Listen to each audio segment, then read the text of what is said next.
Hey guys, so this is Earthling 6455463728.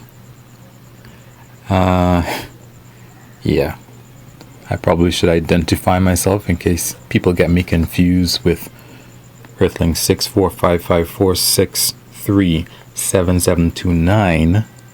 I wouldn't want that happening because we're very similar. Might be hard for people to tell us apart.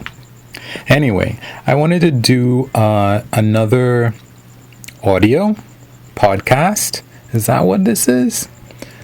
Whatever it is, I wanted to do another one on modern absurdities, about how we think we're so smart, we think we're so advanced, we think we're so developed, and yet we have these ridiculous things that we do in modern society, and we just accept them. And as a matter of fact, not just accept them, we encourage them as if they made sense, and we support them as if they made sense. So the last time I spoke about clothing, why is it that we like to wear clothing? Why is it that, you can be fashion. I don't want to go over everything, but my whole thing is, in warm climates, people shouldn't be dressing the same way that they dress in cooler climates, especially when it's warmer. And for example, like to go into the bank or to go into court, you have to be wearing hot clothes. Otherwise, you're insulting the court. You have no respect for the court. That is just ridiculous. Same thing for law and medicine.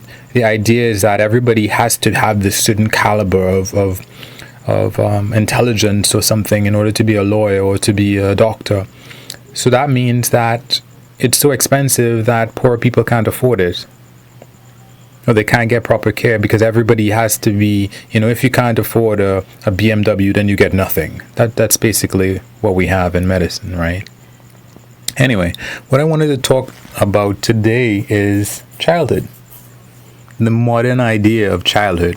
I'm not suggesting that we should go back to the days where parents could do anything that they want to a child. I don't agree with that.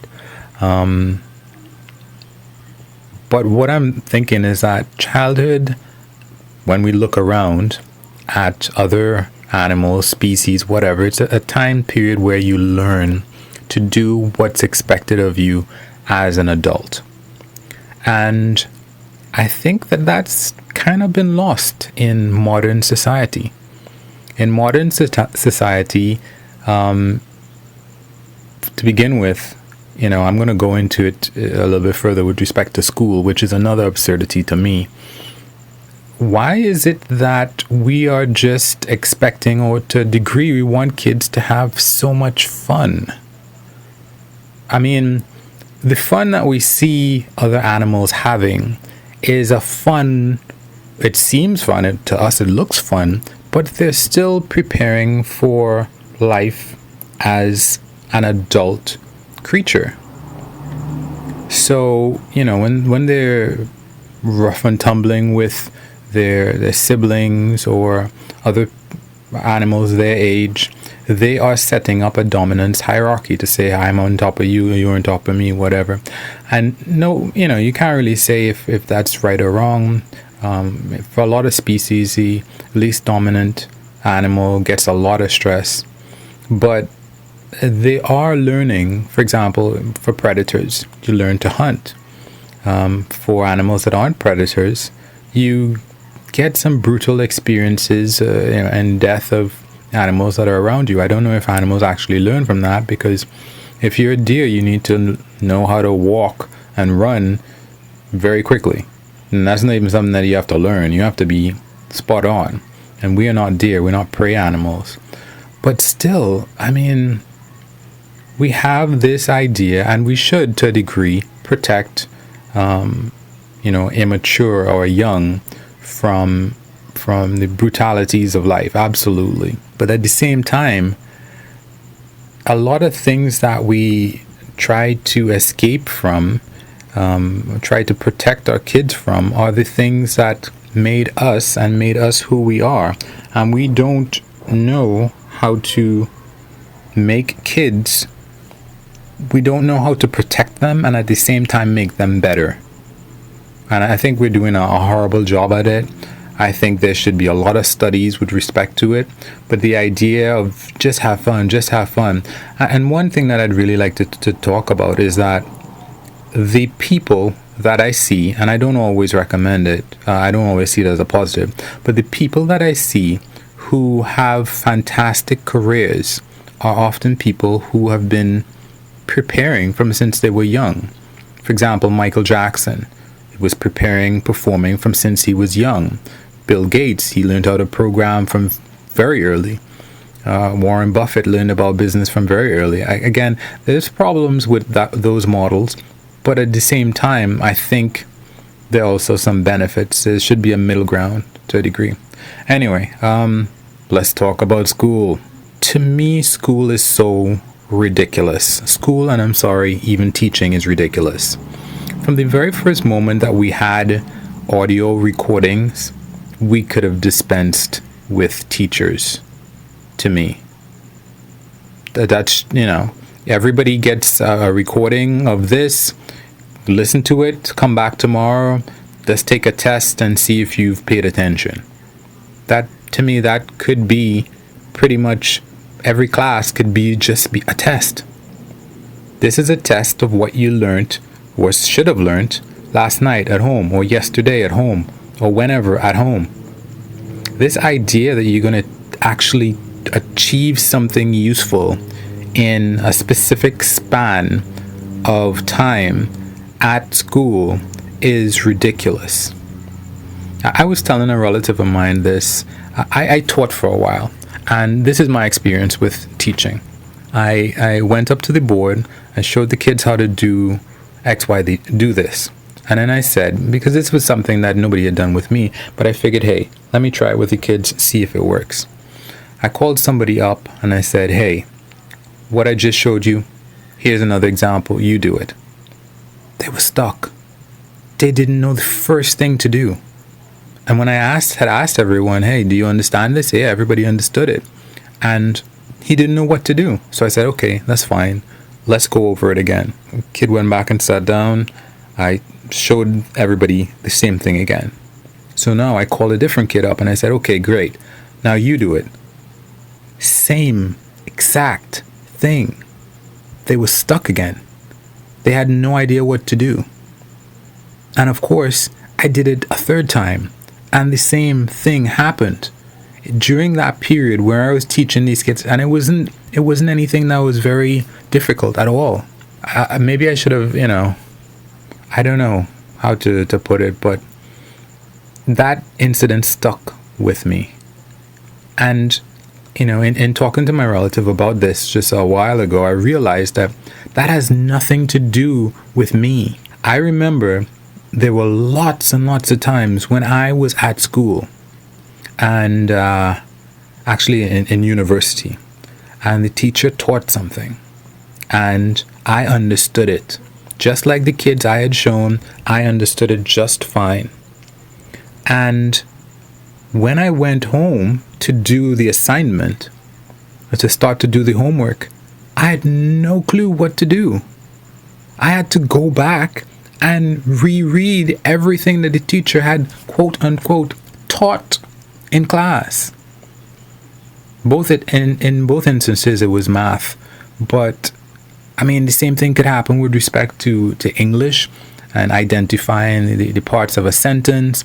The same thing could happen with respect to science, to be able to explain a particular process. A lot of the times when you are in class and you're supposed to be learning, you're just getting distracted. If you're in a class with boys and girls, you're getting distracted by the girls, you're thinking of something else. What I have learned myself, especially from trying to learn Korean, is that it is so difficult to do something once and expect to grasp it. That doesn't happen. And yet that's exactly what we expect to happen in a classroom. We expect that the teacher will teach something, or him or her we'll discuss something that one time, and that's it. We're good. That's not how it works. That's not how learning works at all. And yet, and I mean, school, from just that bit, we can say that you have to have so many repetitions in order to really grasp something, that sitting in a class and expecting to hear it once is ridiculous. From another perspective, what is also ridiculous is what we actually teach kids. I mean, I have a body. And this comes down to the same kind of thing as I was talking about with respect to the law. When we were discussing medicine, I have a body. I have so many parts to my body. I have bones. I have an immune system. I have my hair. I have my eyes. I have balance. I have different senses. These are the things that I should know how they work. There should be no kid that is leaving a real school and they don't know how their body works, that they don't know that, putting most things on your skin is not going to do anything. Like, these rejuvenating creams, and that doesn't work because your skin is not really meant to absorb those kind of quantities of stuff. Even when it comes down to the essential oils, and you shouldn't over dry your skin, it is too easy to over dry your skin. Or cleansers. There is no way that cleansers work. That doesn't make any sense. Your body cannot retain hundreds of pounds of filth inside of it. That does not make any sense. But we are teaching kids all sorts of ridiculous things. Just learning Korean for myself, there is almost no point really in trying to show kids a different language, unless they're really committed to doing it. You're just going to have this really poor understanding of the language, honestly. So, I personally, I spent maybe 3 years that I was supposed to be learning Spanish or French, and they're almost a waste. I know Spanish, I know a little bit of French, but it has really very little to do with the time that I spent in class learning that stuff. The reason that I know it even as little as I do is because I spent even more time after those initial 3 years learning or reading other stuff on my own. And I'm still not capable at all. I'm like, a 2 or 3 year old French person. And they're probably 2 and 3 year olds French people. I mean, kids that speak French. Obviously, they speak and understand French much better than I do anyway. So to me, it's just like we waste so much resources and time on things that can be easily proven not to work. Our idea of childhood and our idea of school and our idea of you have 8 or 7 different classes or 6 different classes in a day of subjects, and you're gonna learn anything from that. I spend 2 hours trying to do Korean every day, and that's like burnout. I need a break like every however much minutes. Anyway, I don't know. I'm probably rambling a little bit too long on this one, but yeah. So that's it for me, guys. If you like my rambles, if you agree with any of them, you can give a thumbs up. If you don't, if you hate it, if you think it stinks, you can give it a thumbs down. And if there's anybody you want to share this with, or if you want to subscribe to help me, that would be great. So, see ya. Peace.